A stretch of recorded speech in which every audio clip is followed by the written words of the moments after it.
Mga Karaos, good morning po. Ayan, good morning. Kamusta po tayong lahat? Ito, welcome back po muli dito sa aming channel. Another day and another house improvement. Ngayong araw po ng Martes. Yan, bali August 5 po ngayon. Ito ang update natin mga Karaos. Ito turn over na po natin kay client yung susi at saka yung bahay dito sa project natin sa Phase 6. Ito yung napanood nyo kahapon. Then update na rin po tayo sa mga iba pang ongoing project po natin. So check natin kung ano yung magiging reaction ni client, kung ano masasabi niya dun sa project na pinagawa niya po sa Lian Happy Builders. Samahan niyo po muli kami ngayong araw na to. Enjoy watching po. Let's go. Tara. Andito muna tayo sa Phase 5 mga Karos. Good morning nga po pala kila Sir Jason sa client owner namin dito. Good morning Kuya Richard. Sa kay Kuya Sandy, good morning. Ayan, bali kahapon nabanggit ko, may plano po sana kami dito. Ayan, bali hinuukaya namin yung steps niya. Yan, buti na nga lang, ginawa na rin kagad to ng mga tropa kasi nakita namin yung linya. So yung linya niya maayos na nakatap po dito sa pinaka culvert line. Itong tubo na to, ito po yung nandito sa septic tank. Tapos ito naman po ang isang tubo na to, yung sa floor drainage. Yun nga lang, pinuntahan po kami rito kanina. Yan, pinatitigil yung ano rito, yung gawa.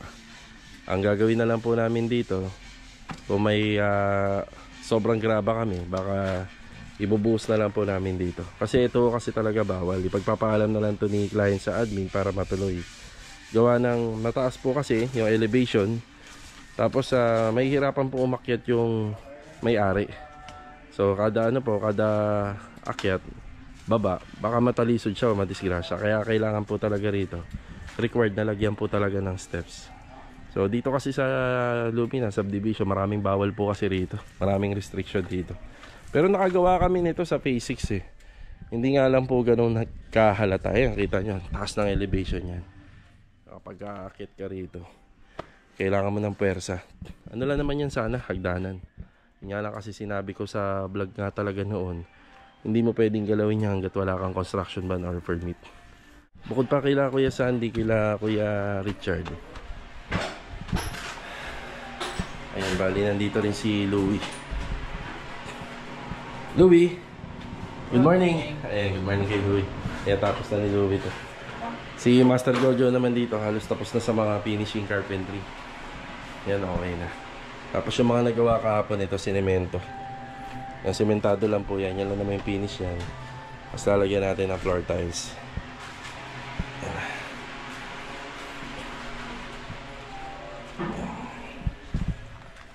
Ayan, maganda na rin. Naunahan na ng hukay. Pero hindi na ho namin ibabalik yung lupa kasi malamang kung makikita ni client to, ang suggestion niya rin ganyan din. Hindi na rin po siguro ibabalik yan. Baitang lang yan. Tapos yung mga panambak ipapahakot na lang natin.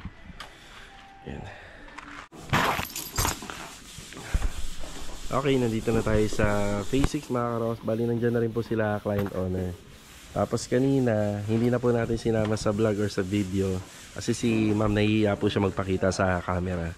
So na-demo ko na po sa kanya lahat at nasabi ko na yung mga dapat sabihin regarding dun sa bahay. So naikot na po namin yan. So ito na nga po pala yung kompletong susi. Kailangan syempre kompleto kapag ito turn over natin. At saka yung mga dokumento na nahawakan natin. Bago po tayo mag-umpisa, andyan yung sa mga construction bond permit at saka yung mga importanteng resibo. Lalo-lalo na doon sa mga aircon. Yung hawak natin. Bilo, good morning. Good morning. Dito si Carol. Carol, good morning. Good morning. May merienda na. Kuya Rigor, good morning. Good morning. Kuya dito na sana. Sa taas? Ayan. Master Dindo, good morning. Good morning. Tawagan ma'am. Ayan na. Ma'am Kakol. Merienda na. Mga Karos, yung tungkol nga po pala dito since ita-turn over na po namin.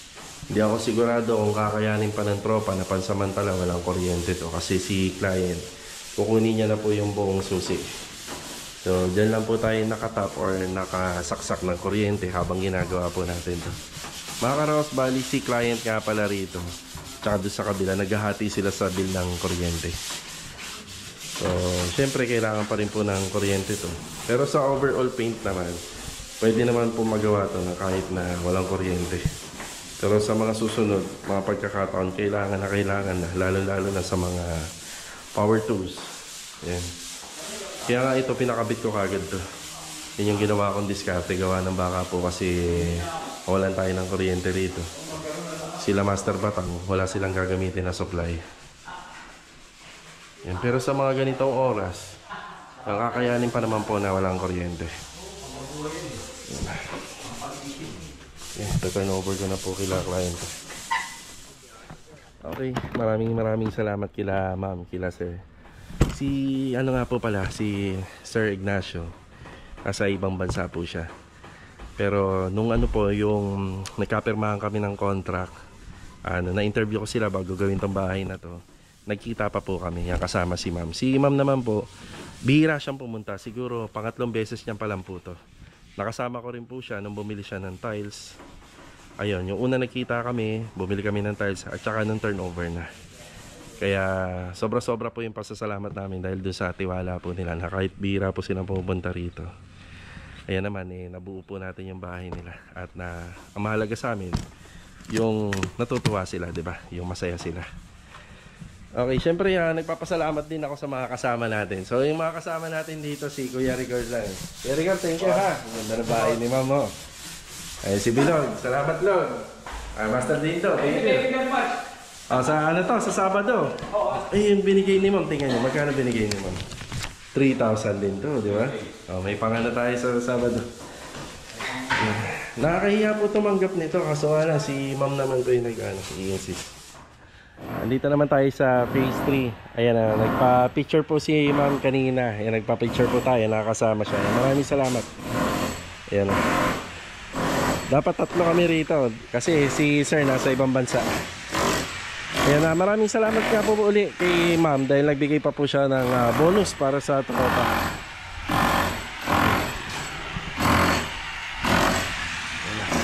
Rusty, good morning. Ay, Kuya Domi, good morning. Good morning. Rusty, good morning, Rusty. Good morning. Good morning po. Good morning. Yan, bali ang ginagawa ni Kuya Boy dyan, yung linya ng aircon, no? Ayan, no? So, nagpapalagay si client dito ng isang linya ng aircon para rito sa sala. Ayun, isa. Ang pwedeng mangyari dito, baka, kasi may cove ceiling pa. Yung ginawa namin sa phase 6, ibababa rin namin yung ano nun, bintana, baka kagaya rin dito. Extension. Sige, okay na Kuya Boy, tuloy nyo lang. Ayan na. Sintada, tinutuloy na.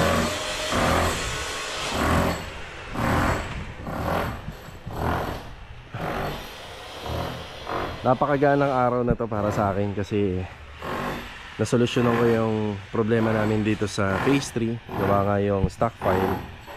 Lagi nang lagi nang nangyayari sa amin, kumbaga common na nagkakaproblema kami sa bawat unit.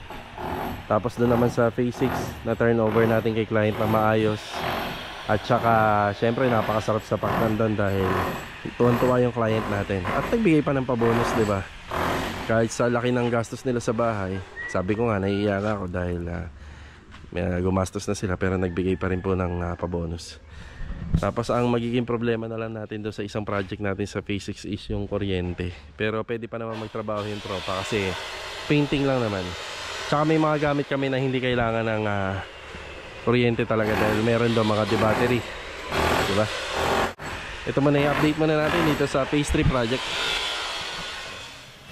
Bumalik ako rito sa phase 3. Ayan, nakiusap na lang po tayo rito sa phase 5. Kasi itong bagay na to parang pribilehiyo na lang to nung may-ari or kailangan may consider na lang to kasi akala siguro nila magpoposte kami rito. So nung sinabi naman natin na pinaliwanag natin bali steps lang hagdan, yan, matutuloy na. Yan, pinapalinis na nga po pala natin to, pati yung mga panambak ton pinalilinis na natin to para gumanda na po siya tingnan. Tapos dito banda, yan, pinabubuhusan na po natin to kagaya ng napag-usapan namin ni client. Yan lang yung may flooring. Yan, dyan lang banda. Kasi ito mga karos, mataas talaga to. Nasa ano nga to kung susukatin, nasa 80 cm. Yan, may hirapan umakyat po dito yung yung titira. Lalo na kapag may senior citizen. Kaya talagang considered na to na pwede. Kasi ginagawa naman po namin yan sa ibang nagiging project namin. Yan.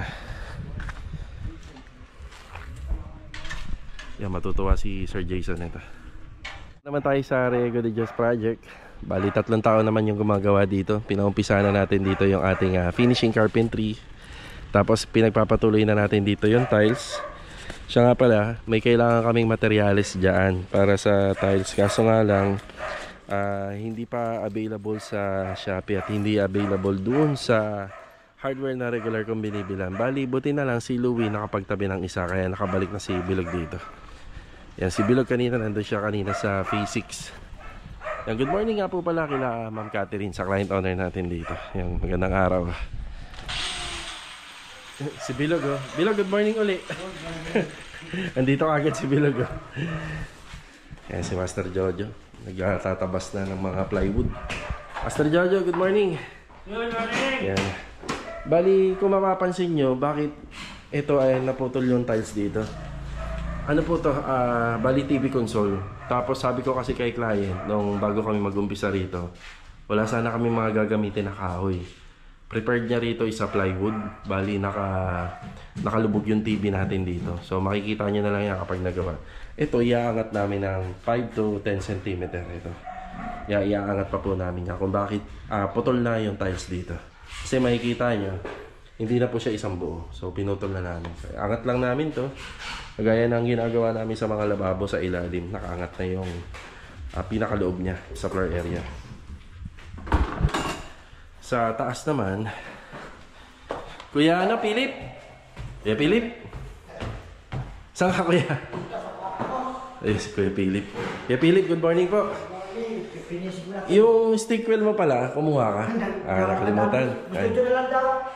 Studio na lang pupunta. Sige. Lakas ko ito, pati yung cornice na naglaman ng fan, silan. Sige. Acrylic sealant, meron na. Okay. So, Kuya, yung pag nag-apply ka acrylic sealant, ano mo kagad? Libre, basa na akong basa. Sige. Nasabay ko na rin yan. Para hindi kumalat. Tapos yung PVC panel, doble ingat tayo, Kuya, ha? Tapos hanggang primer lang muna. Primer lahat ng mga tulad ko. Okay na. Ayun, malinis na yun sa aircon. Hindi na nakikita yung uka niya. Yan, finishing carpentry. Ang mga ginagawa na ni Master Jojo rito. Bali dito, yung assignment namin sa Riego de Dios. Yan, bali may line up siya. Napapansin nyo. After pong matapos yung kwarto, yung tiles, yung kwarto. Yan, may ceiling na tayo. Pinapapasadahan na po agad natin ng masilya yan. Para yung pag sinalpak dito yung mga cabinet. Kasi yung cabinet natin built-in na eh. So wala nang galawan niya. At least pinturado at masilyado na yung mga pader. So walang may iwan na walang pintura. Yan, ngayon kapag nandito na yung mga cabinet. So sa master's bedroom meron. Tapos dito sa kwarto na to, overhead. Yan, pag nandito na yan, isang pintor naman yung papupuntahin natin para sa mga wood carpentry. No? Yan, pipinturahan na po ito, varnish. Tapos pinturado naman yung mga cabinet niya. Meron dyan at saka meron dito. Yan, may layout na kami ni Master Jojo rito. Ang ginagawa niya, puro tabas muna. Yan. Ito ang una naming tatapusin, itong taas na to. Yan, para may may sistema yung trabaho. Madali na to, matatapos na to sa taas. Yan, pababa na kami. Ang isa sa mga mahihirap na gawin dito, ito, yung hagdanan. So ito kasi merong padagdag si client dito, pero titingnan natin kung kasya pa yung sa budget. Yan, may padagdag kasi siya dito eh. Yan, last priority na lang yung mga ads-on. Yan, kailangan na sabay muna tayo dun sa contract.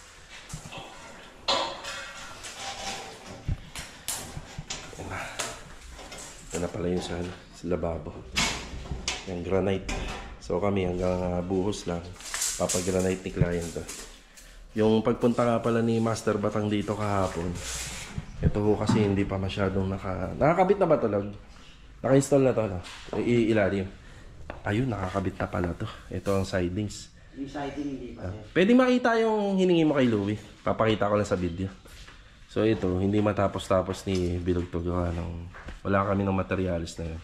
Pero meron akong isang hardware pa na pupuntahan na baka mabili natin yung yung materials. Iba to siya yung kulay yan, no? Green? Hindi. Dapat yung tubi. Ayan, ganito. Yan, ganito. Kunti manipis na lang pala to. Si Louie nakakagamit ng mga 3 hanggang 5 sa banyo. Sa laki ng mga banyo rito, kailangan natin ng mga siguro mga 10 hanggang 15 ganito. Pero ito lang mga ano na, okay na to para dyan. Ito para dito, asahin ko. Sige. Asahin ko rin ito yung iba. Lug, tulungan mo muna ako. Kailangan ko ng isang set ng scaffolding. Oo, makisuyo muna. Kaya rin po pala ako pumunta rito mga karos kasi kailangan ko ng scaffolding para doon sa project natin sa phase 3. Kaya dala-dala ko si Kolong-Kolong. Yan. Yan, papakuha na lang natin kay Bilog Tasa. Makakalis na tayo. Okay na po sila rito. Bali sa finishing carpentry muna. So sa 1 week, matapos namin to hanggang Sabado. Yan, may mga mabubuo na po sila Master Jojo dyan. Sa floor area rito sa interior. Yan, matatapos na yan. Tapos ito, pagtulog-tulungan na lang po namin na pansamantala mailipat muna to dito sa location dito. Total naman kung mag-uulan-ulan, medyo ano naman yan eh. Mahaba naman yung bubong natin para ito malagyan na ng tiles. Yan sa buhangin natin. Yan, kaya meron pa tayo yan. Gagamit pa po tayo rito. Yan, may graba pa naman tayo dito. Yung nakasako na yan, graba para doon naman sa lababo. Tapos ito na yung binigay kong plano kay Master Jojo. So ito yung gagawin na mga cabinet. Ayan. Abangan na lang natin. Ito yung ano, ito yung overhead. So hindi na siya closet kasi maliit na yung part ng area dito sa may gitna, sa tabi ng master's bedroom. Okay, alis na tayo. Ito yung ating scaffolding. Isang set para dun sa project natin sa phase 3. Tapos kailangan nila ng stick wheel. Hindi ko nabili stick wheel na kailangan ni Kuya Philip doon para sa may header. Tapos si Master Jojo kailangan dyan sa ano, finishing carpentry. Tara. Dito na tayo kay Ma'am Melanie Hardware. Ito yung mga materyales sa kanya na. Yung mga tubular. Dumating na po pala to kanina umaga. Yan, 15,640. Tapos bumili na rin ako nung para dun sa gas tank dito sa project natin sa Riego. So meron akong extra ano pa dun eh, 3-part na electrical pipe. Yan, bumili lang ako ng isa. Tapos long elbow at saka short elbow. Yan, para nakatago yung ano natin, flexible hose. Dalawang galon lang yan. Okay. Yan para sa ano, basics project. So ito yung may ano pa ba no, PVC na 3-part. Isa lang. So ito na yung short elbow and long elbow. Semi-gloss latex. Ito yung ginamit namin pang finish ng wall doon sa project namin sa phase 6. Yan boys. Kulang pa ng 2 galon. Babalikan na lang natin. Naubos yung stock nila. Magkano yan? So sa dalawa 5,560. Divide nyo na lang sa ano, sa 2. Yan, thank you. Ito yun. Yan. Ito, nasa taas. Okay na to. Thank you, salamat. Munti ko na makalimutan yung stick wheel pala. Isang galon. Ayan o. Tara. Break time na pa, wala na tayong inabutan dito. Ito yung stick wheel. Magagamit din po ni Master Jojo to sa finishing carpentry. Tsaka sa preparasyon ng pintura. Short and long elbow na 3-port. Tapos bumili tayo ng isa nito. Ito yung ating tira. Itong tira natin, ito yung ginamit po sa linya ng kable para sa internet dito sa TV console. So dito natin padadaanin yung flexible para sa tangke. Kasi yung tangke nito, nakaplano, nandun banda sa labas. So wala siya rito sa loob. Okay, tara. Ayos na yung compressor. Magana na.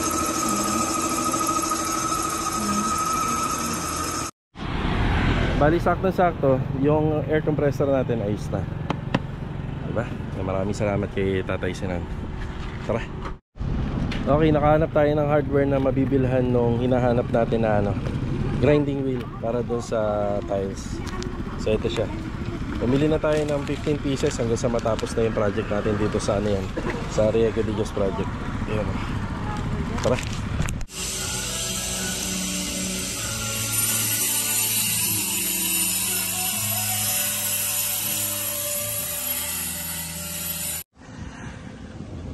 Nandito tayo sa Annabelle East.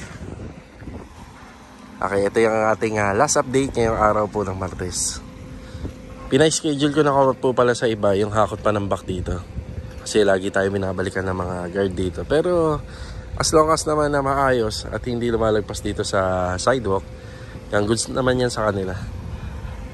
Feeling ko uulan. Ilang araw din hindi umulan. Ayan. Chip.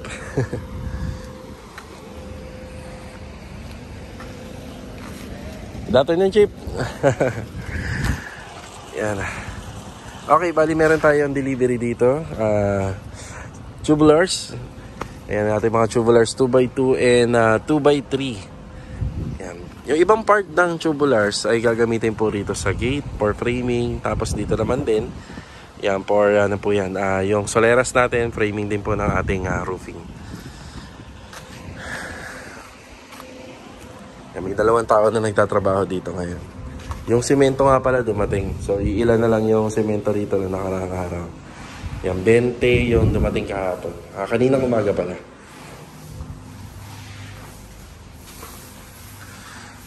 Madilim na rito.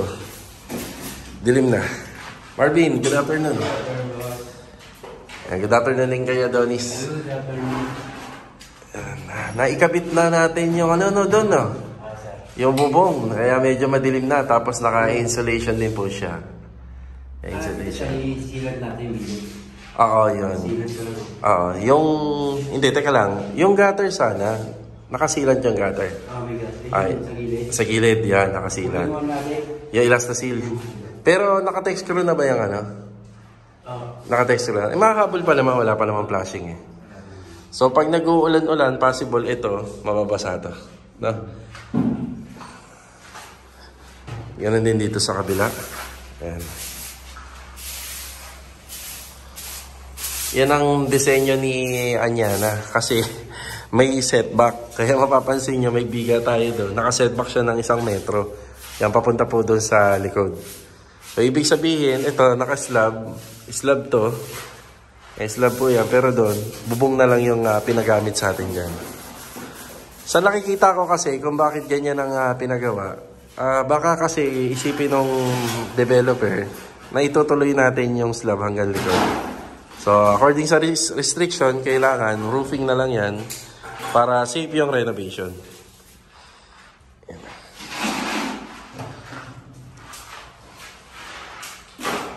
Tapos naka-primer na rin, no?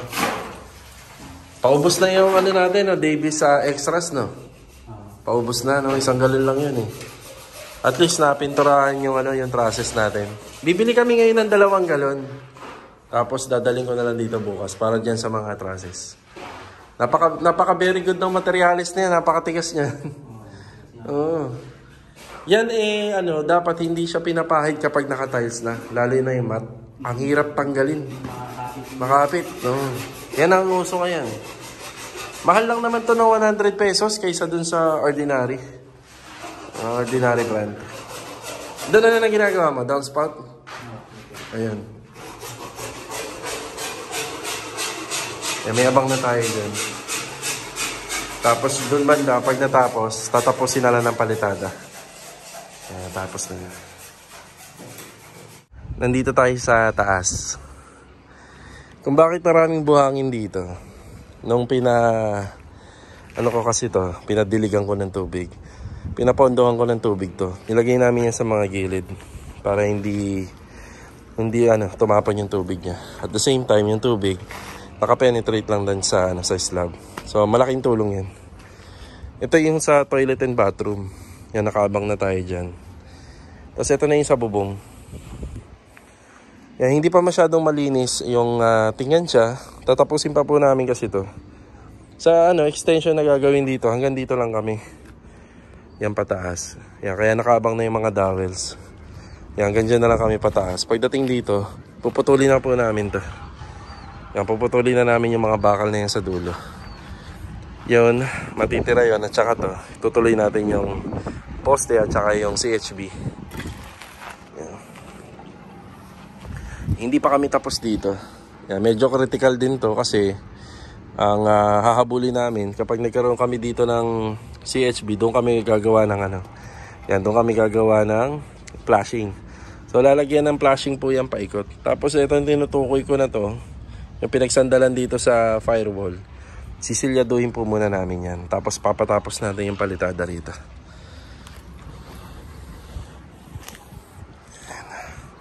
So makikita nyo, simentado yan. Ayan, ito nga lang wala pang plastering. Ito is slab. Tapos ayun is bubong. Nag-aaralan pa natin kung paano tayo makakapagtrabaho pa dyan para matapos natin yung mga trabaho. So ayun, medyo ano pa, kulang pa sa tambak at saka doon sa dulo. Pero ito, simentado na. Sinimento natin yan. So hindi pa tapos yan. Paabutin pa namin yan hanggang doon. So sa ngayon, ganito pa lang muna yung itsura niya. Pag tinapos namin yung mga plastering dito, kailangan may cover to. Nakukoberan natin. Ito muna yung update. Yan na. Yung kulay pala. Oo. Sige. Yan, okay na po kami dito. Bali, pinapunta ko sila rito. Ipapalinis ko na po to. So, ipapasiro ko to. Ibig sabihin talagang totally malinis. Then, yung sa mga susunod, alam na po nila yung mga gagawin dito. Itong mga bubong na to, hindi pa po to talaga matatapos. Nag-cover na po kami rito ng gutter at saka ng roofing. So, ito makapal-kapal po to. 0.6 po to. Ayan na. So, nailagay na namin para at least naka-ready na. Nakaabang na. Ngayon, magme-metal framing kami sa baba. Ang ano namin dito, ang gagawin namin dito kasi yung plano naman ongoing na. Balak na po namin to kasintadahan to. Kahit makasintadahan lang po tong part na to at mailagay natin yung yung flashing dito. Tapos ito ipapalinis ko na po yan. Kagaya na sinabi ko kanina. Yan. Ayos na. Hanggang ano po to? Hanggang taas na kapag lumabas na yung plano nila client. Up to second floor na. Kailan ba pumunta sila, ma'am? Kanina? Kanina pala. Hindi pala sila natuloy kahapon. So, ito. Maganda. Ang laki. Laking lababo. So, siguro hindi ko nabubuklatin lahat. Alam naman na natin to eh. So, Kailangan na yung picture kanina. ayun. So, ayun. Ang dami. Sige dun. Okay na yan. Diyan lang yan. Saktong-sakto, nandito si Adonis kasi yung flaming na ito sa waterline, medyo madami siya. Hindi kaya ng isang linya lang yan. Yan dadagdagan. Palita mga karos, bago matapos yung vlog natin ngayong araw na Martes, ito shoutout muna kay Sir R. Brencio from Tagum City, Davao del Norte. Yan, God bless po sa inyo dyan and ingat palagi. Tapos shoutout na rin po kay Asian Traveler. Napakaganda ng message niya rito. Sabi niya, nawala daw yung pangamba at takot nila na magpagawa po ng bahay nung napapanood yung mga vlog natin. Maraming salamat po dahil sa mga nakaka-appreciate. Tapos may ganito palang pagkakataon sa mga viewers natin na may takot pala sila magpa-renovate kahit may budget na. Dahil sa kakapanood nila ng vlog, at least lumakas yung loob nila na magpa-construction na, magpa-renovate na ng kanilang bahay. So hindi man tayo yung gumawa ng bahay nila, at least nakakatulong yung vlog natin at na-inspire yung ibang mga viewers natin. Yan, maraming salamat po. So nga po pala mga karos, hanggang dito na lang po yung vlog natin ngayong araw po ng Martes. Yan, pupunta na lang po kami ng Tansa para bumili po ng Davies Extras, tapos bukas i-deliver natin dito. So kita-kita na lang po ulit tayo for the next video. Maraming salamat din nga po pala sa client owner natin sa Phase 6. Ma'am and sir, congratulations po and welcome to Lumina. So kita-kita na lang po ulit mga karos for the next video. God bless. Ingat po lahat. Ito pa lang po muna. Habol tayo rito sa Tansa, sa paint center ni Ma'am Poby. Dalawang Davies sa Extras plus yung roller niya. So, okay. Bukas ihatid natin to. Okay na po kami ni client dito. Ma'am, bali ano pong masasabi niyo dun sa bahay na pinagawa niyo? Ang ganda, sir. Ayun. 40 talaga yung 1M dito. Yun nga. Saka ano siya talaga. Sana nga po ma'am, si Sir Hu kasi nasa ano no? Opo, nasa ibang bansa. Tsaka sa ibang bansa. Yung tiwala po na nabigay namin sa inyo, kahit na nasa onboard yung asawa ko. Talagang nasuklian niyo po talaga. Tsaka ang ganda po talaga. Opo. Thank you ma'am. Maraming salamat po. By the way ma'am, congrats po. Ayan. Tsaka maraming salamat din po rito sa tropa. Makakarating po sa kanila. Congrats din kasi ang ganda ng bahay. Oh. Ma'am, ganito, hindi ko pa nasabi, 6 months warranty naman po tayo. Tapos yung sa mga ilaw, 1 month po yan. Sige. Tapos iyan naman mga ilaw na yan, tested naman po yan. Tapos may lahat naman may resibo ko niyan. Just in case magkaroon ng problema, in 1 month, pwede natin ibalik. Sige.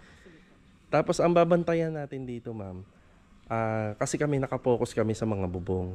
O, lahat naman ng trabaho, talagang kahinaan ng mga bubong, roofing, isa tubig talaga. Rain shine kasi. Pero ito, ma'am, proven and tested na talaga nung Opo, bagyo. nung bagyo. Wala nga ako, kala ko nga magkakaroon ng leak. Wala pala talaga. Galing. Yan, maraming salamat po ulit, ma'am. Thank you, congrats po ulit. Salamat. Ma'am, magpapa-picture lang.